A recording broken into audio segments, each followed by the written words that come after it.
Data analysis using Excel pivot and SSAS. In Excel, using pivot, data can be reshaped in any shape. Once you connect your data model with Excel pivot, you are easily analyzing data in any shape. The provided underlying data model is well defined. For small use cases, where data volume is limited, or records volume is less than 1 million rows, you can store data in Excel file itself.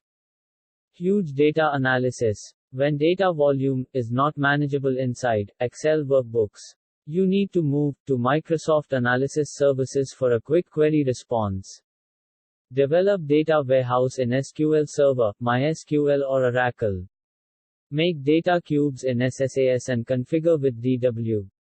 Make sure facts, dimensions relation is well defined.